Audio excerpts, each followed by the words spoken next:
Donc Sylvette et moi-même avons initié un peu cette soirée avec la participation, vous avez vu, les signataires, et dans l'intention d'avancer sur le sujet et puis de dénoncer un peu ce qui se passe en France. On aura l'occasion après de débattre. Et dans un premier temps, on souhaitait projeter un peu un ensemble d'actions qui ont été menées en France et qui ont valu donc un peu, je ne sais plus combien de procès d'ailleurs, je me rappelle plus du nom. Oui, qu'elle nous dira. Mais voilà, Maître Cochin nous en parlera. Je vous coupe la parole et je la donne à vos témoins. On a une spécificité française dont on n'a pas à être particulièrement fier, qui résulte en premier lieu non pas des textes de loi, parce que les textes de loi, la loi malheureusement c'est une dame de petite vertu et on peut lui faire dire et lui faire faire un peu ce que l'on veut à partir du moment où on a une certaine puissance politique. Et en l'espèce, que s'est-il passé? Il y a eu, comme vous le savez, un certain nombre d'actions boycott qui ont eu lieu en France, sans conséquence aucune, jusqu'au jour où Madame Alliot-Marie, ministre, est interpellée à l'Assemblée et on lui pose la question relative à ces opérations de boycott et aux sanctions qui pourraient éventuellement être prises.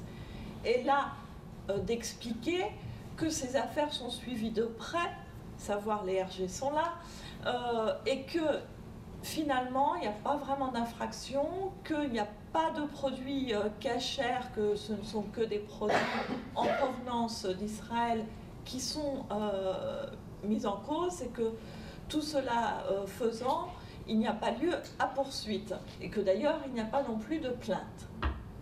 Ce n'est pas tombé dans l'oreille d'un sourd, puisque à ce moment-là, les plaintes ont commencé à tomber et que la pression off s'est faite, puisque quelque temps après, à l'occasion d'un dîner assez connu en France, qu'on appelle le dîner du CRIF, Madame Alliot-Marie a changé son discours à 180 degrés pour expliquer que poursuite il y aurait, et qu'il est inadmissible qu'en France, on boycotte des produits cachers.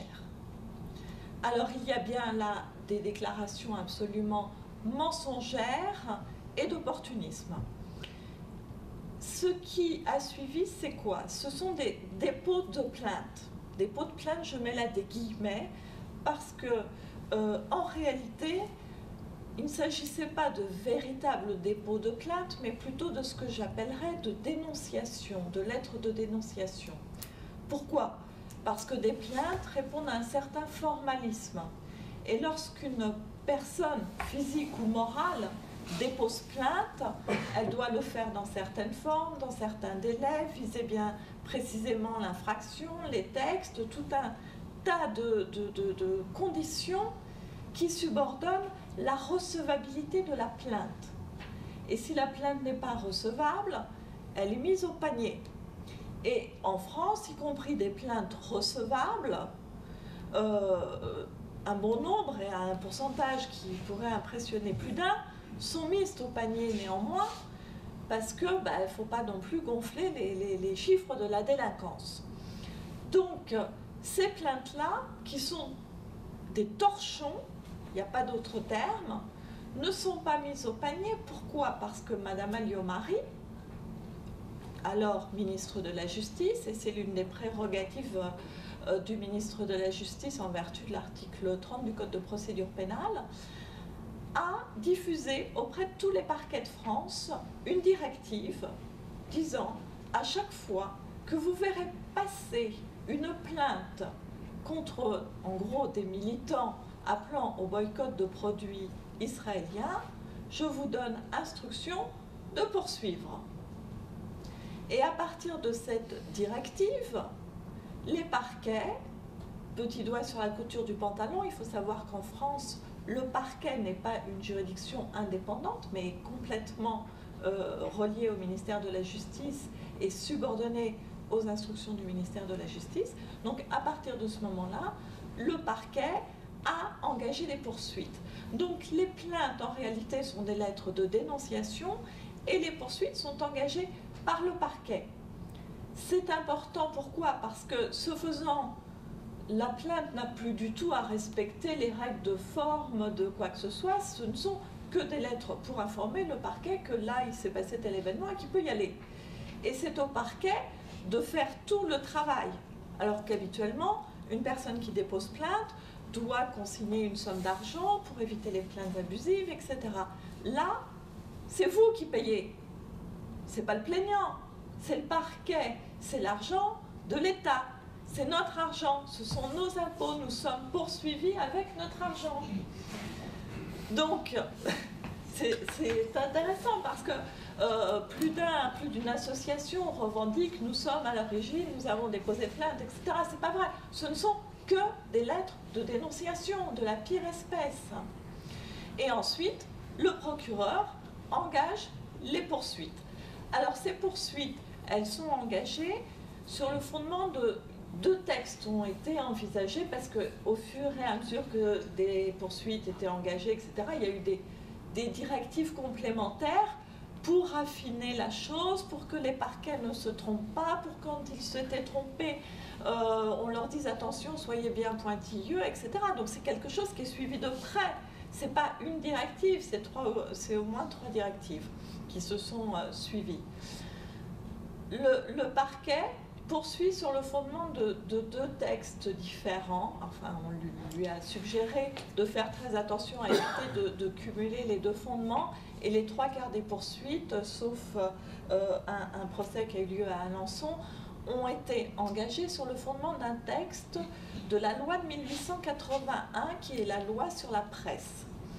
Donc, c'est une loi qui réglemente toutes ces questions d'injure publique, diffamation, peut-on publier une personne menottée dans la presse, les photos d'une personne menottée, présumée innocente, non, etc. Donc cette loi incrimine ce qu'on appelle l'incitation à la discrimination à raison de l'appartenance à une nation, une race ou une religion.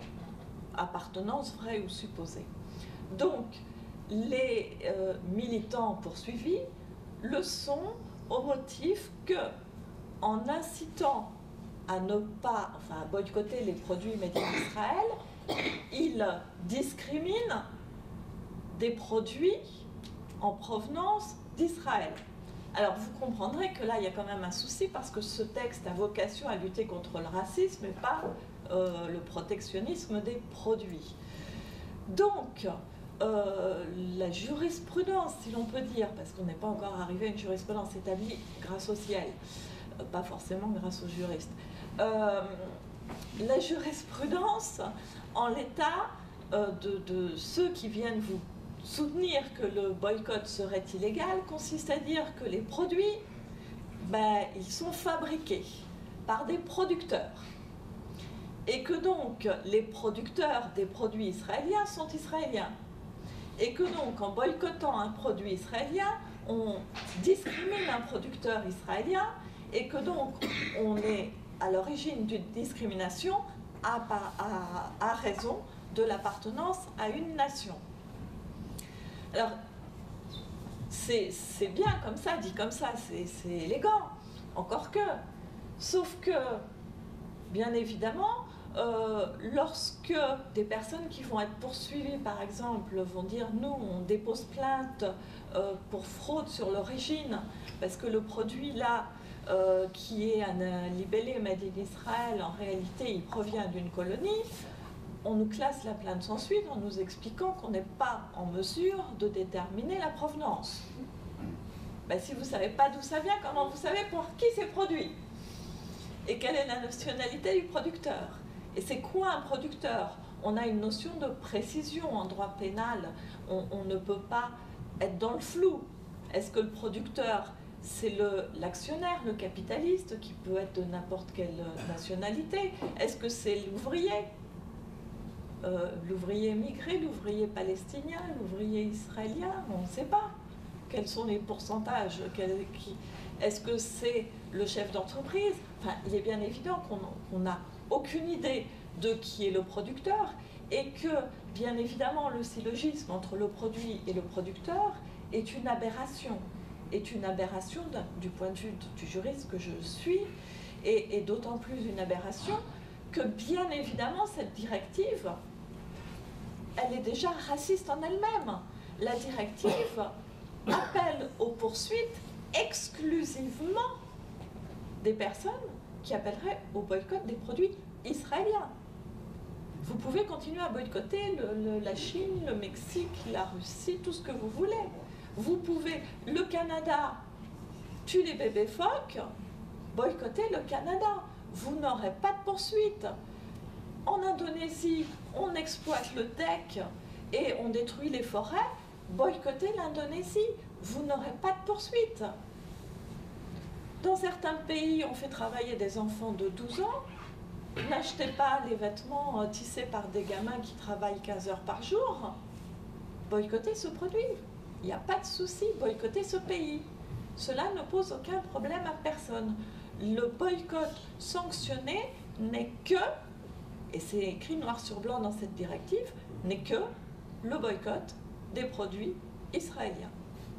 Alors, il est bien évident qu'il y a une résistance de la part de certains juristes. Il y a un membre du syndicat de la magistrature qui avait déclaré peu après la diffusion de cette circulaire, parce que les circulaires, on n'en a pas forcément vent, là on en a eu quand même assez rapidement connaissance, qu'il s'agissait d'un attentat judiciaire d'une rare gravité. C'est quand même des propos qui sont assez violents. Il y a dans certains de nos dossiers, et ça a été le cas encore à Pontoise, des procureurs qui font de la résistance. Alors, il y a des dossiers que l'on balaye sous le tapis, parce que, bon, ça la fout mal quand même de poursuivre quelqu'un qui s'appelle Stéphane Hessel, parce qu'il y a quand même une plainte. Alors là, non, Stéphane Hessel, lui, ne sera pas poursuivi. On a eu les assurances qu'il ne serait pas poursuivi. Mais pourquoi? Pourquoi l'un devrait l'être et l'autre ne devrait-il pas l'être pour les mêmes faits, les mêmes actes et les mêmes propos? Est-ce que nous sommes dans une république bananière ou dans un État avec des mairies au fond desquelles il écrit liberté, égalité, fraternité? Et voilà où nous en sommes, tout ça pour servir en fait une politique d'occupation. Alors, au niveau des procédures, il y a des juridictions qui ont là aussi, malheureusement, le petit doigt sur la couture du pantalon. L'un des premiers dossiers que j'ai plaidé pour ma part, c'était à Créteil. Et on m'a expliqué qu'il y avait d'autres affaires qui attendaient derrière et que mon cas n'était pas particulièrement important. Et j'avais soulevé un certain nombre d'irrégularités de procédure, d'irrecevabilité, qui pour moi étaient on ne peut plus convaincantes, parce que le problème de la loi sur la presse, c'est que c'est une loi très compliquée. Et que les procureurs n'ont pas l'habitude de la pratiquer à partir du moment où c'est par excellence le type de procédure qui est engagé par un plaignant, une personne qui va être diffamée, qui va être injuriée, et pas un procureur qui vient au secours d'un individu. Donc il est assez rare que des procédures soient engagées sur ce fondement légal par le parquet. Et ce sont des textes très formalistes, et bien souvent les poursuites engagées par les parquets ne répondaient pas aux exigences de forme. Et donc les poursuites ont été interrompues en cours de route pour des problèmes de nullité.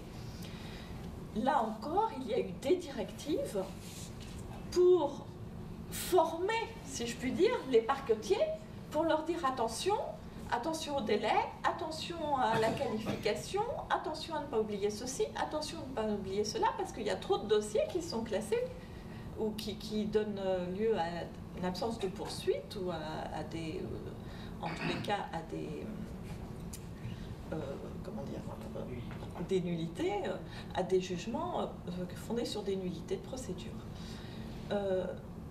À Créteil, j'ai eu un jugement avec « il est déclaré coupable ». Pas une demi-ligne de motivation, pas même une demi-ligne pour dire vos nullités sont, enfin vos exceptions sont irrecevables. Non, rien, il est coupable. Les juges ne se sont absolument pas, n'ont pas tenté, n'avaient aucun argument et n'ont pas tenté une demi-minute de motiver leur décision. Et on a d'autres décisions qui sont motivées, mais d'une manière ubuesque. Ubuesque, vraiment. À Alençon, là, on avait des poursuites qui étaient à la fois sur la loi sur la presse que je viens de vous citer, et à la fois sur un article beaucoup plus général du Code pénal, qui lui a été, en tous les cas pour une partie, rédigé spécialement pour Israël à l'époque, hein, c'est l'histoire de cet article du Code pénal, qui a été rédigé au moment, à l'époque où, comme il a été dit, un certain nombre d'États arabes avaient une position beaucoup plus ferme à l'égard d'Israël et demandaient aux entreprises européennes de confirmer qu'elles ne commercialisaient pas avec Israël, et c'était une condition au fait que les entreprises arabes elles-mêmes commercialisent avec ces entreprises. Donc, elles devaient signer des déclarations disant je confirme ne pas commercialiser avec Israël. Et à ce moment-là, la France a voté une loi sur l'entrave à l'exercice normal d'une activité économique visant à poursuivre les entreprises françaises qui s'engageraient par ces déclarations à ne pas commercer avec Israël. Donc il y a eu relativement peu de décisions, parce qu'il y a eu 1 ou 2 arrêts de cassation, puis après les entreprises elles se sont dit bon ben on a compris. Donc en définitive on a ce texte et l'on vient dire à des personnes qui appellent auprès de citoyens à ne pas acheter des produits qu'ils entraveraient l'exercice normal d'une activité économique.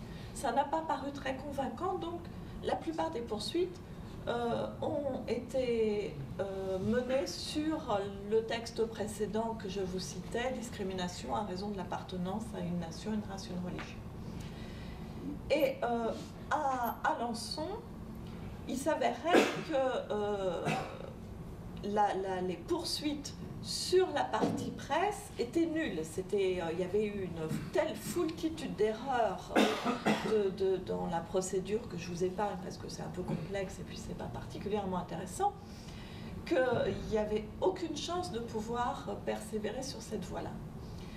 Donc la partie civile qui était présente, c'était la Chambre de commerce France-Israël, a expliqué qu'il y avait quand même entrave à l'exercice normal d'une activité économique parce que le client qui se présente devant un rayon d'avocats made in Israël et qui voit le rayon vide est traumatisé.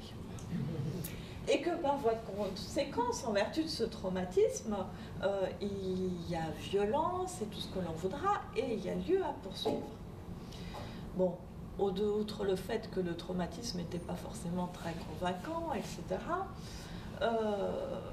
l'argument n'a pas même convaincu le tribunal, lequel a condamné les prévenus en considérant qu'effectivement il y avait entrave à l'exercice normal d'une activité économique, mais que la victime était le supermarché, Carrefour, qui était entravé dans l'exercice normal de son activité économique.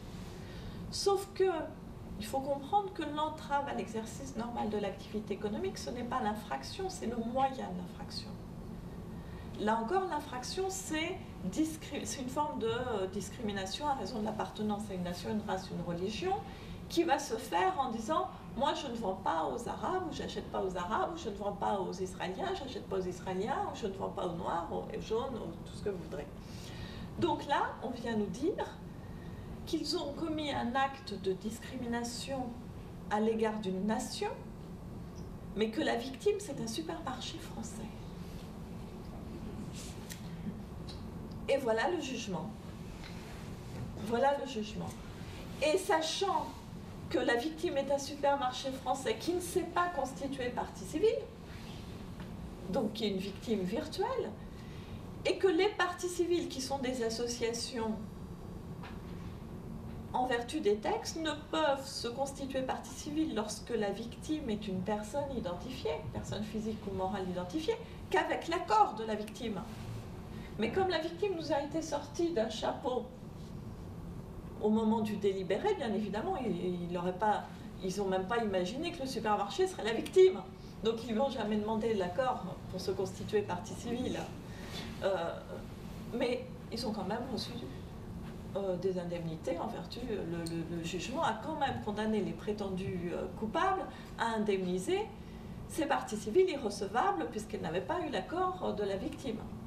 C'est pour vous donner un peu l'ambiance des décisions qui sont rendues dans ces affaires et comprendre à quel point on a l'impression d'être des Don Quichotte contre des moulins à vent, se dire qu'on travaille d'arrache-pied, on fait du droit, et en face de nous, on nous sort d'un chapeau des décisions absolument abracadabrantes.